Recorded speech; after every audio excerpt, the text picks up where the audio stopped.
wabarakatuh. Perkenalkan, nama saya Nadila Amalia Liwan, mahasiswa jurusan Akuntansi UIN Alauddin Makassar, NIM 9041180997. Baiklah, dalam video ini saya akan menjelaskan tentang konsep dasar e-bisnis dan kerjasama global, serta intelijen bisnis dan big data. Terdahulu saya akan menjelaskan apa itu sistem informasi. Sistem informasi merupakan suatu sistem di mana mengumpulkan suatu informasi untuk manajemen dalam mengambil keputusan, serta untuk menjalankan operasional bisnisnya. Di mana dalam sistem informasi terbagi menjadi 5 konsep dasar. Yang pertama ialah konsep informasi. Informasi didapatkan berdasarkan dari data-data mentah, baik itu dari dalam perusahaan maupun dari luar perusahaan. Sehingga informasi tersebut diolah menjadi informasi yang berguna serta bermanfaat untuk manajemen.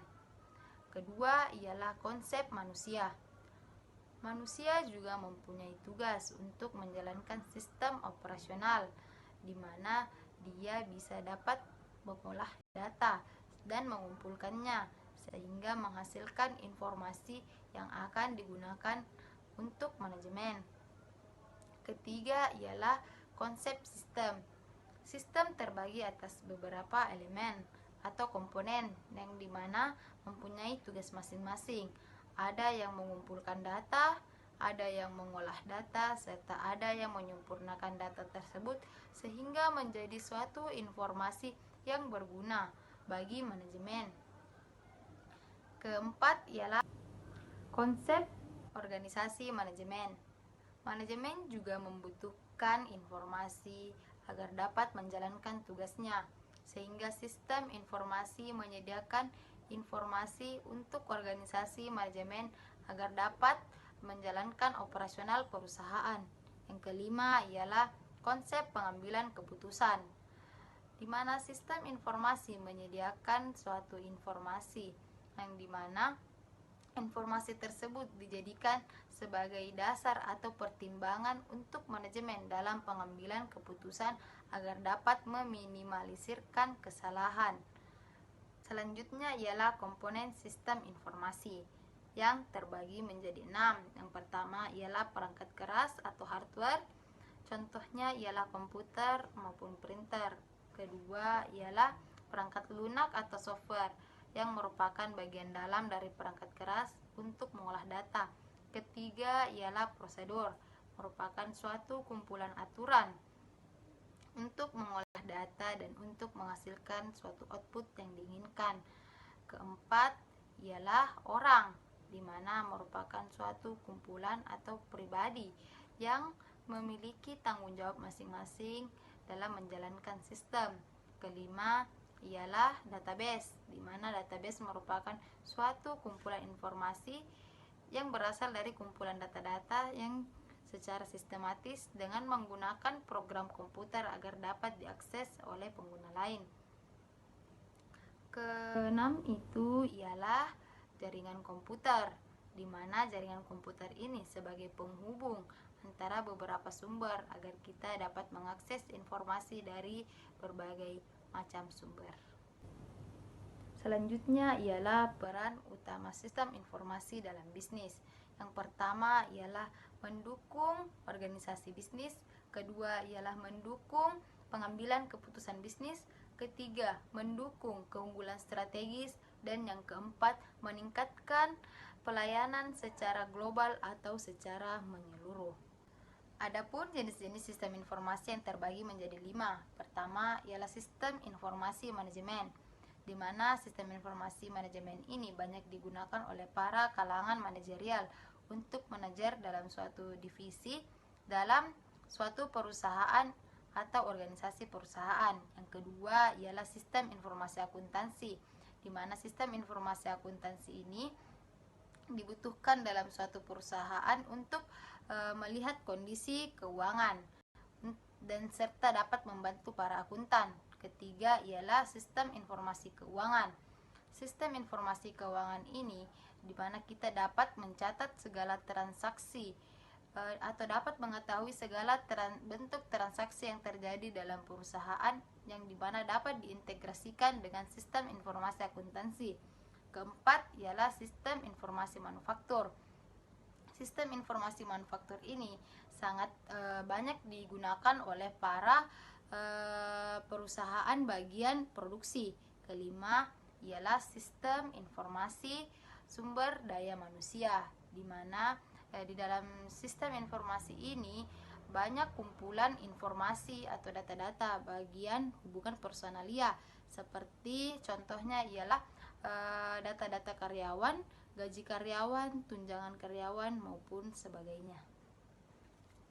Selanjutnya ialah fungsi bisnis dalam sistem informasi. Ada 4. Pertama ialah pemrosesan transaksi. Contohnya ialah point of sale, di mana digunakan untuk mempercepat proses transaksi sehingga meminimalisirkan kesalahan. Kedua ialah sebagai pengawas, di mana agar kita dapat mengetahui jumlah uang yang keluar atau barang yang dibeli. Ketiga ialah sebagai pengingat, di mana sistem informasi ini sebagai pengingat apabila ada jumlah tagihan kita yang belum tertagih atau piutang yang belum ditagih. Dan yang terakhir ialah penggalian informasi. Proses bisnis dan sistem informasi, di mana sistem informasi sangat membantu proses bisnis guna mencapai efisiensi dan pelayanan yang lebih baik, di mana untuk menyelesaikan proses bisnis digunakan langkah-langkah, di mana langkah-langkah tersebut memerlukan banyak informasi, dan informasi tersebut digunakan sebagai pengambilan keputusan agar menghasilkan sesuatu yang lebih efisien. Adapun pengertian e-bisnis ialah kegiatan bisnis yang dilakukan secara otomatis dengan memanfaatkan teknologi elektronik seperti komputer dan internet. Adapun kolaborasi dan bisnis jejaring sosial, di mana perusahaan meningkatkan kolaborasi dengan memanfaatkan bisnis, serta menggunakan platform jejaring sosial untuk memperdalam interaksi dengan kelompok baik dari dalam perusahaan maupun dari luar perusahaan guna memperlancar dan memperbaiki pendistribusian informasi dan pengambilan keputusan, serta dapat meningkatkan hubungan dengan pelanggan, pemasok, dan karyawan dari dalam perusahaan. Baiklah, selanjutnya saya akan menjelaskan pertemuan ke-7 dalam video yang menjelaskan tentang intelijen bisnis dan big data. Baik, saya akan menjelaskan apa itu intelijen bisnis. Intelijen bisnis merupakan suatu fungsi dalam bisnis yang bertugas untuk mengumpulkan, mengolah, serta memproses data-data agar menjadi suatu informasi dan insight yang bermanfaat untuk pengguna bisnis dalam mengambil suatu keputusan yang strategis. Adapun persamaan dari intelijen bisnis dan data science, di mana sama-sama melakukan analisis data, terus yang kedua itu sama-sama melakukan visualisasi, dan yang ketiga itu sama-sama melakukan perhitungan secara matematis dan statistik. Adapun perbedaan dari bisnis intelijen dan big data, di mana dia dilihat dari cara analisisnya, di mana kalau bisnis intelijen itu cara menganalisisnya dia itu melakukan secara retrospeksi, sedangkan data science itu dia melihat dengan suatu keadaan yang terjadi. Adapun bisa kita lihat berdasarkan analogi untuk melihat perbedaan antara bisnis intelijen dan data science, di mana sebuah contoh dalam video itu ketika seorang karyawan yang datang ke kantor dengan terlambat, di mana menurut bisnis intelijen itu apabila kita sudah terlambat datang ke kantor, kita pada saat esok harinya atau setelah kita datang terlambat, kita memikirkan bahwa kita tadi menaiki alat transportasi apa dan kita melalui jalur yang mana, sehingga untuk kedepannya kita tidak menggunakan alat transportasi maupun jalur tersebut untuk menghindari macet atau untuk menghindari keterlambatan di lain waktu. Terus kalau menurut data sains, di mana sebelum keadaan kita memperkirakan apakah kita ingin menggunakan mobil atau motor, atau kita melewati jalan A atau jalan B untuk mengurangi risiko untuk keterlambatan. Adapun contoh dari perusahaan Gojek, di mana bisnis intelijen bagian core. Bisnis intelijen core itu dia bertugas pertama ialah dia memastikan bahwa infrastruktur bisnis intelijen itu berjalan sesuai dengan lancar. Kedua itu agar datanya selalu tepat. Ketiga itu ialah dia bisa mengatasi prosesnya agar supaya streamline.